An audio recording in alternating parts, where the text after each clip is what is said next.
Big bash league 2025-26 के इस season का मैच नंबर 8 जो कि खेला जाएगा मेलबर्न रेनेगेड्स और दूसरी टीम होगी होबार्ट हरिकेन्स की। और मैच होगा जिलोंग के उस मैदान पर जहां पर मेलबर्न रेनेगेड्स की टीम ने इस सीजन का अपना जो पहला मैच खेला और जीता, इसी मैदान पर खेला और जीता था, जहां पर इनके तरफ से काफी शानदार बैटिंग हुई थी।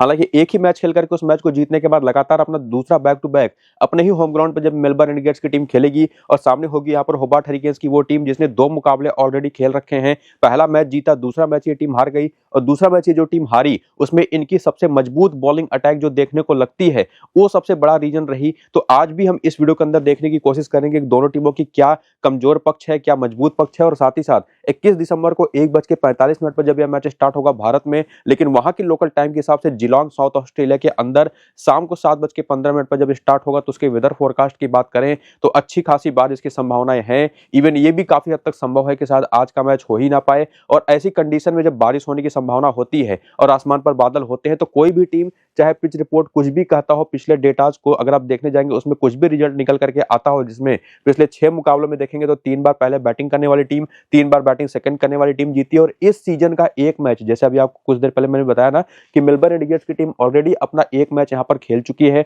और उसको जीती भी, जहां पर इन्होंने पहले बैटिंग करते 212 रन बनाए थे 5 विकेट के नुकसान पर। और उसके बाद ब्रिस्बेन हीट की टीम ने भी 198 रन बना दिए, जो दिखाता है कि बैटिंग के लिए पिच बहुत ही शानदार है। स्पेसिफिकली जैसे जैसे गेंद पुरानी होती है वैसे वैसे ये पिच और बेहतर होती चली जाती है बैटिंग करने के लिए। केवल पावर प्ले के दौरान थोड़ी बहुत स्विंग यहाँ पर तेज गेंदबाजों को या स्विंग गेंदबाजों को मिलती है, उसके अलावा काफी हद तक फ्लैट पिच होती है। तो पहले मैच में तो पहले बैटिंग करने वाली टीम जीत गई, लेकिन जैसा आपको मैंने वेदर फोरकास्ट के बारे में अभी कुछ देर पहले बताया जो आज के इस मैच में रहने वाला है, ऐसी कंडीशन में कोई भी टीम टॉस जीतेगी तो वो पहले फील्डिंग करने ही जाने की कोशिश करेगी, चूंकि डकवर्थ लुइस का गेम भी यहाँ पर आता है। तो जो भी अपडेट होंगे वेदर को लेकर के, टॉस के बाद की बारिश हो रही है या नहीं, साथ ही साथ पिच कैसी है उसका पिक्चर, वो आपको मैं अपने टेलीग्राम और व्हाट्सएप चैनल पर शेयर करूंगा टॉस के बाद। तो जाकर के दोनों को ज्वाइन कर लीजिए और अपनी फाइनल टीम भी एक आपको मैं अपने टेलीग्राम और व्हाट्सएप चैनल पर दूंगा, वहां पर पिच रिपोर्ट और वेदर अपडेट तो दूंगा ही। जाकर के दोनों को ज्वाइन करिए, लिंक आपको इसी वीडियो के डिस्क्रिप्शन में और कमेंट बॉक्स में जो पिन किया हुआ कमेंट है इसी वीडियो के नीचे वहां पर देखने को मिल जाएगा।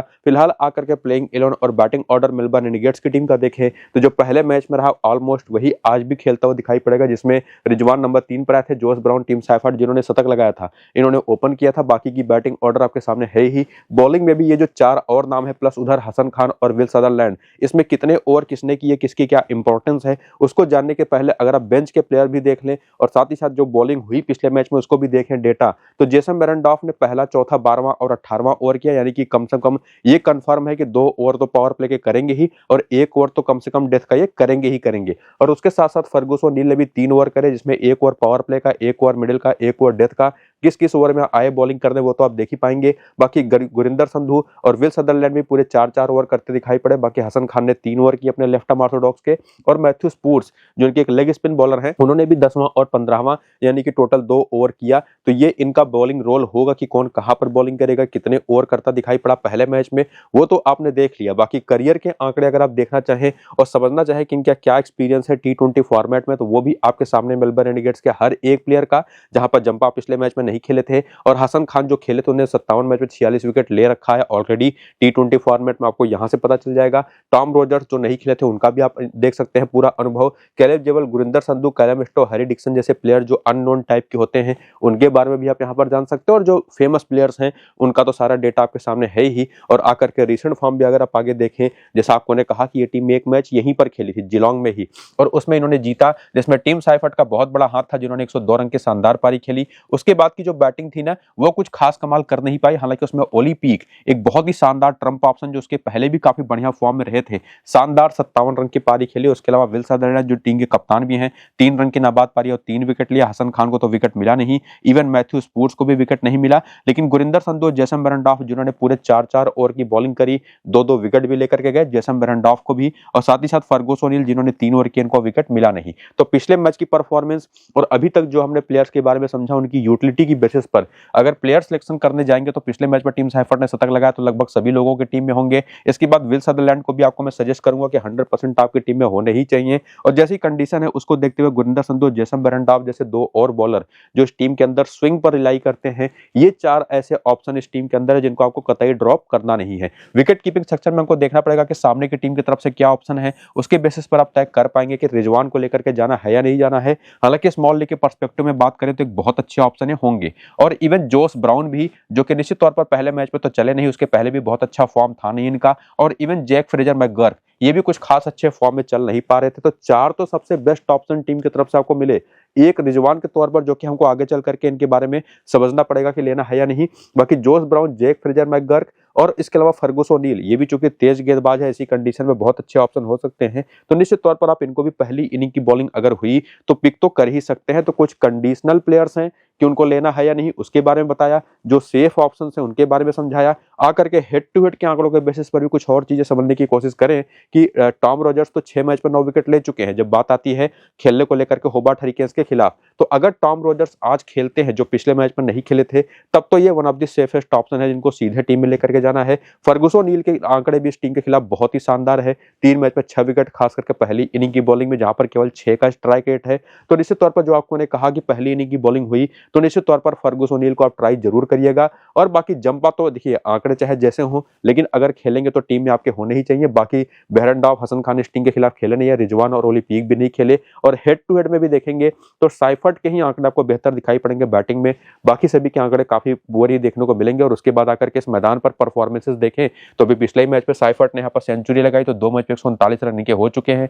बाकी प्लेयर्स कुछ खास इस मैदान पर कर नहीं पाए हैं। ओली पीक ने 2 मैच में 57 रन जो बनाया है वो पिछले ही मैच में बनाया। बाकी सदरलैंड के 5 मैच 9 विकेट हैं, 23 रन है। फर्गुस ओनील भी यहाँ पर अच्छा कर पाए हैं। और ध्यान रखिए, फर्गुस ओनील ने यहाँ पर पिछले मैच में विकेट नहीं लिया था स्टिल, और ध्यान रखिएगा सेकेंड इनिंग की बॉलिंग थी पिछले वाले मैच में इनकी, और वहां पर इनको विकेट नहीं मिला। एक और मैच यहाँ पर इन्होंने खेला था तो 3 विकेट लिया था, तब यहाँ पर इनकी पहली इनिंग की बॉलिंग थी।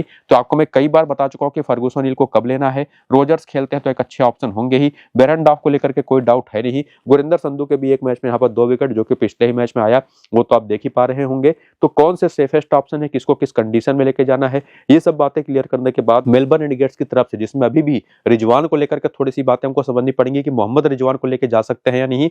बाकी पहली इनिंग में फर्गुस ओनील को लेकर के आप जाएंगे, ये भी आपको मैंने क्लियर कर दिया। बाकी टॉम रॉजर्स और जंपा अगर खेलते हैं तो भी 100% टीम में होंगे। बाकी और भी जो 4 ऑप्शन सेफेस्ट बताए थे वो तो आपको समझ में आ ही गया होगा। प्लेयर बैटल में देखेंगे तो टीम साइफर्ट सामने की टीम में क्रिस जॉर्डन के खिलाफ 31 गेंद पर 34 रन बना करके 3 बार, और राली मेरेडिथ की 9 गेंद पर 6 रन बना करके 1 बार आउट हो चुके हैं। तो दिखाई तो पड़ता है कि मिडिल ओवर में भी, और साथ ही साथ सामने की टीम का जो पावर प्ले का बॉलर है वो भी इनको परेशान करता रहा है। तो आज के इस मैच में साइफर्ट टीम में तो आपके होने चाहिए। स्मॉल लीग की टीम में, ग्रैंड लीग में आप ड्रॉप भी कर सकते हैं, लेकिन कप्तान है, बस कप्तान मत बनाइएगा। जोस ब्राउन और जैक फ्रेजर मैकगर्क के भी आंकड़े अगर आप देखें तो सामने वाली टीम के बॉलर्स के खिलाफ, खास करके नेथन एलिस के खिलाफ काफी खराब है, जिसमें रिशद हुसैन जैसा लेग स्पिनर भी है जो परेशान कर सकता है इनको। बाकी रिजवान की बात करें तो ये क्रिस जॉर्डन पर आउट हो चुके हैं, लेकिन ठीक ठाक खेल करके। बाकी विल सदरलैंड या राली मेरेडिथ पर 9 गेंद पर 10 रन बना करके 2 बार आउट हो चुके हैं। तो ये तो थी अपनी मेलबर्न इंडिगेट्स की टीम, जिनके बारे में आपने प्रॉपर सारी इन्फॉर्मेशन निकाल ली। लेकिन जो दूसरी टीम यहाँ पर होबार्ट हरिकेन्स की है, जिनकी तरफ से मिच ओवेन, निखिल चौधरी ने पिछले मैच में ओपन किया। पहले मैच भी यही दोनों ओपनर थे।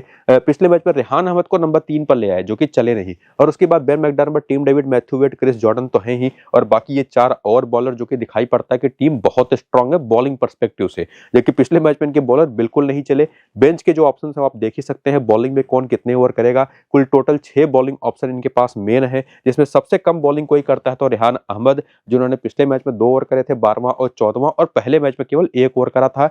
आज भी जैसी कंडीशंस दिखाई पड़ने वाली है, उसमें यही बाकी 5 बॉलर ही आपको मेन बॉलिंग ऑप्शन के तौर पर दिखाई पड़ेंगे। बाकी करियर के आंकड़े आपके सामने, आप इसको भी वीडियो को रोक करके देख लीजिएगा। रीसेंट फॉर्म के आंकड़े भी आपके सामने है, जिसमें अगर आप देखें तो ये टीम 2 मैच खेल चुकी है, ये आपको मैं कई बार बता चुका हूं, जिसमें निखिल चौधरी ने पहले मैच में 41, दूसरे मैच में 7 रन बनाए। मिच ओवेन ने पहले मैच में 32, दूसरे मैच में 8 रन बनाए। बेन मैकडर्मट ने दोनों मैचेस में शानदार परफॉर्मेंस दी है अभी तक। और टीम डेविड देखिए 31 और 17 की पारी ही खेली है पिछले 2 मैच में, लेकिन जैसे फॉर्म में ये हैं उसको देखते हुए, और सामने ऊपर से जो बैटिंग है जो कि थोड़ी सी वल्नरेबल दिखाई पड़ती है कि कब आउट हो जाएं ये लोग, उसको भी देखते हुए टीम डेविड इस टीम के सेफेस्ट ऑप्शन बेन मैकडर्मट के साथ बन जाते हैं। हालांकि रेहान अहमद पिछले मैच में आए थे नंबर 3 पर, लेकिन इनको तो मैं सजेस्ट करूंगा नहीं। और उसके बाद मैथ्यू वेड एक ऐसे विकेट कीपर बैटर है जिनको एज ए ट्रम्प आप पिक कर सकते हैं अपनी टीम में, जैसा कि आप निखिल चौधरी के साथ भी कर सकते हैं। हालांकि इसी टीम की तरफ से यहाँ पर बेन मैकडर्मट और टीम डेविड के अलावा मैं मिच ओवेन को भी आपको सजेस्ट करूंगा, क्योंकि ये कभी भी आकर के right arm medium pace bowling कर सकते हैं और हार्ड हिटर हैं। तो ऐसी पिचेस पर तो निश्चित तौर पर चले गए तो कोई बड़ी बात है नहीं। और उसके बाद बॉलिंग में बात करें तो क्रिस जॉर्डन को लेकर आपको मैं हमेशा कहता हूं, ऐसी जरूरी बात नहीं है कि सेकेंड इनिंग में भी विकेट नहीं ले पाएंगे, लेकिन हमेशा आपको मैं सजेस्ट करता हूं कि इनको केवल और केवल पहली इनिंग की बॉलिंग में रखना है। बाकी नेथन एलिस ये चाहे पहली इनिंग की बॉलिंग हो चाहे सेकंड इनिंग की बॉलिंग हो। ऋषभ दुसैन को लेकर के भी वही मेरा कमेंट होगा। और बिली स्टैनलेक और राले मेरेडिथ में से किसको लेना है ये भी आपको तय करना पड़ेगा कि किस इनिंग की बॉलिंग है। तो पहली इनिंग की बॉलिंग है तो दोनों टीमें होने चाहिए, सेकंड इनिंग की बॉलिंग है तो आप किसी एक के साथ जिसका सिलेक्शन परसेंटेज ज्यादा हो उसके साथ जाइएगा। लेकिन इसी में जैसा हमने आपको बताया नेथन एलिस और ऋषभ दुसैन के साथ साथ टिम डेविड, बेन मैकडरमट और मिच ओवेन ये 5 सेफेस्ट ऑप्शन है। बाकी कंडीशनली क्रिस जॉर्डन बाकी दोनों तेज गेंदबाजों को लेकर के जाना है, ये भी आपको मैंने क्लियर कर दिया। और निखिल चौधरी और साथ ही साथ मैथ्यू वेड जैसे 2 ट्रम्प ऑप्शन भी है जिनको आप रोटेट कर सकते हैं।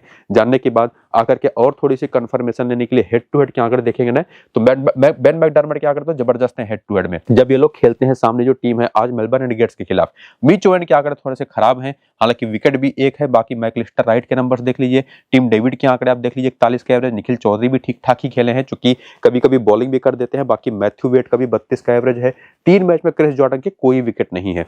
और वहीं पर नेथन एलिस के 11 मैच में 12 विकेट है, राले मेरेडिथ के 13 मैच में 21 विकेट हैं और बिली स्टैनले के 2 मैच में 1 विकेट है। तो जब इन दोनों को लेने की बात आएगी ना तो राले मेरेडिथ को आप प्रेफर करिएगा, ये चीज ध्यान में रखना है आपको। और बाकी वेन्यू के आंकड़े अगर आप देखें तो बिली स्टैनले यहाँ पर 2 मैच में 3 विकेट ले चुके हैं, मेरेडिथ यहाँ पर 1 मैच में 1 विकेट ले चुके हैं। यहाँ पर एलिस ने अच्छा काम किया, जॉर्डन के आंकड़े यहाँ पर पुअर हैं। और बाकी बैटिंग में देखेंगे तो सभी के आंकड़े बिलो द एवरेज ही दिखाई पड़ेंगे। इसके बाद प्लेयर बैटल के आंकड़े देखें तो आपको बार बार चाहे बेन मैकडरमट हो, मिच ओवेन हो या मैकलिस्टर राइट हो, सभी के सामने टॉम रोजर्स और एडम जंपा खास करके जिसमें स्विंग बॉलिंग के तौर पर जेसन बेरेंडॉर्फ भी दिखाई पड़ेंगे। और हेड टू हेड में आपने देखा था फर्गुसन नील के आंकड़े बहुत अच्छे थे तो वो भी आपको देखने को मिल जाएंगे। और बाकी उसी तरह से निखिल चौधरी, मैथ्यू वेड और टीम डेविड के खिलाफ भी देखेंगे तो जेसन बेरेंडॉर्फ, टॉम रोजर्स और एडम जंपा जो पिछले मैच में नहीं खेले थे वो और प्लस फर्गुसन नील के साथ विल सदरलैंड जो कि वैसे भी काफी बड़े सेफ ऑप्शन हैं, ये आपको बार बार देखने को मिल जाएंगे। तो ये रही अपनी होबार्ट हरिकेन्स की टीम जिनके बारे में आपने सारी इन्फॉर्मेशन निकाली। मेलबर्न इंडिगेट्स को तो हमने देख ही लिया था, पिच रिपोर्ट को समझ लिया था, वेदर फोरकास्ट के साथ साथ।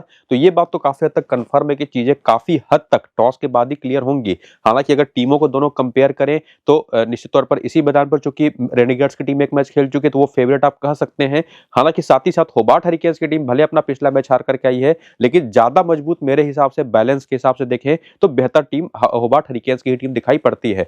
बाकी टॉस के बाद जो चीजें तय होंगी उसके हिसाब से जो मेरी फाइनल टीम बनेगी, पिच रिपोर्ट और वेदर अपडेट जो होगा वो आपको मैं टेलीग्राम और व्हाट्सएप चैनल पर बताऊंगा टॉस के बाद। तो जाकर के दोनों को ज्वाइन करिएगा। लिंक आपको ज्वाइन करने के लिए इसी वीडियो के डिस्क्रिप्शन और पिन कमेंट में मिल जाएगा नीचे इसी वीडियो के। तो जाइए और साथ ही साथ पूरा वीडियो शुरू से अंत तक जरूर देखिए। इसको फिलहाल यहाँ पर करेंगे खत्म, चलते हैं, नमस्कार।